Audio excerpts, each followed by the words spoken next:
আমি আজকে একটা নিয়ে এসেছি চুলের জন্য টিপস।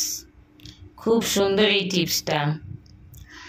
আমার এক দিদি, রান্নার রানী দিদি, তোমরা বন্ধু করে নিতে পারো। খুব ভালো সাপোর্টার, ভীষণ ভালো উনি, তোমরা বন্ধু করে নাও। এই রান্নার রানী দিদি বলেছে আমার চুল উঠে যাচ্ছে, একটা চুলের জন্য টিপস দাও।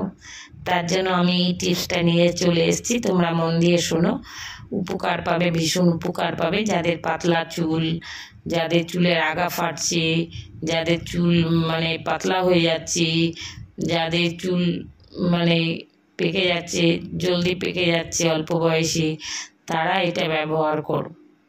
তাহলে আশা করি খুব ভালো রেজাল্ট পাবে। তো প্রথমে মেথি নেবে, 3-4 চামচ মেথি নেবে, নিয়ে একটা কাচের বাটিতে ভালো করে ধুয়ে নিলে, কাচের বাটি হোক আর যাই বাটি হোক, ধুয়ে নিলে, ধুয়ে এটা মেথিটাকে ভেজাতে দেবে। তো ভেজানো 24 ঘন্টা, সারা রাত ভেজাতে দিলে, দেওয়ার পর তারপর ওটা কী করলে, সিদ্ধ বসিয়ে দিলে, জলটা ফেলে দিলে, মেথিটা ধুয়ে জলটা ফেলে দিলে, দিয়ে ওই অন্য জল যখন গরম করবে ওই জলটা সিদ্ধ মেথিটা দিয়ে দেবে গরম জলে। তখন সেদ্ধ হয়ে যাবে ভালো করে সেদ্ধ হয়ে গেলে মেথিটাকে এরকম কিছু একটা শক্ত জিনিস দিয়ে থেতো থেতো থেতো থেতো করে দেবে ওই গরম জলের মধ্যেই, ফুটন্ত অবস্থায় থেতো করতে থাকবে। ভালো করে থেতো হয়ে যাবে, ভালো করে একটু টিপে দেখবে যে সিদ্ধ হয়ে গেছে কিনা, টিপে দেখবে। যখন সিদ্ধ হয়ে যাবে তারপর ওটাকে নামিয়ে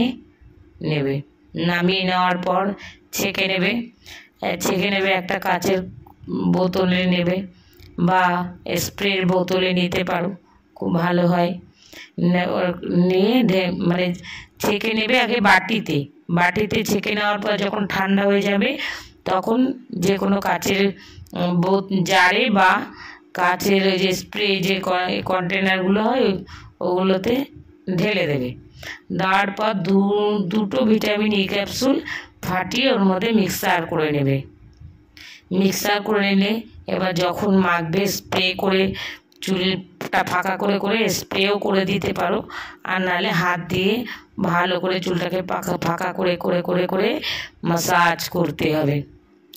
ভালো করে মাসাজ করতে হবে, চুলের গোড়ায় দিয়ে ভালো করে মাসাজ করতে হবে।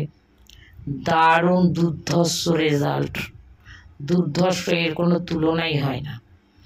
ভালো করে মাসাজ করে নিলে, চুলের আগায় দিলে, ভালো করে মাসাজ করে তারপরে 2 ঘন্টা রেখে দিলে, রাখার পর তারপরে শ্যাম্পু করে নিলে। তো মেথির শ্যাম্পু যদি ব্যবহার করতে পারো খুব ভালো, যে কোনো শ্যাম্পু দিয়ে শ্যাম্পু করে নেবে, তারপরে কন্ডিশনার দিয়ে নেবে। আর যে মেথিটা থাকবে, আমরা যখন ছেঁকে নেওয়ার পর যে গোটা যে মেথিটা থাকে ওটা ফেলে দেওয়ার দরকার নেই, ওটা ভালো করে মিক্সার করে নেওয়ার পর যে নারকেল তেল ওর সাথে 2 চামচ মিশিয়ে নিয়ে তারপর ওইটাও চুলে অ্যাপ্লাই করতে পারো।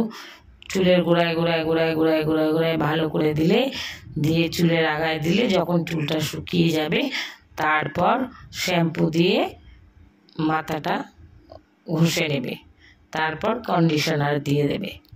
খুব সুন্দর এই টিপসটা। আর তোমরা এই যে চুলের মেথির যে এটা তোমরা ফ্রিজে রেখে তোমরা 3-4 দিন ব্যবহার করতে পারো, 1 সপ্তাহ ব্যবহার করতে পারো, ফ্রিজে রেখে 1 সপ্তাহ ব্যবহার করতে পারো। এটা দারুণ দুর্ধর্ষ করে দেখো তোমরা, আশা করি চুল উঠবে না, চুল গজাবে। যা চুল পেকে গেছে আর পাকবে না, চুল গজাবে এবং ঘন হবে, চুল মোটা হবে, লম্বা হবে, প্রচুর পরিমাণে লম্বা হবে চুল। দারুণ দুর্ধর্ষ, না ব্যবহার করলে তোমরা বুঝতে পারবে না। এটা একবার করে 7 দিন ব্যবহার করতে পারবে। দুর্ধর্ষ টিপস ব্যবহার করে আমাকে জানাবে কেমন লাগলো। যদি ভালো লাগে লাইক কমেন্ট শেয়ার করবে, আর যদি কিছু জানার থাকে আমাকে কমেন্ট বক্সে জানাবে, আমি অবশ্যই তোমাদের দেওয়ার চেষ্টা করব। ধন্যবাদ।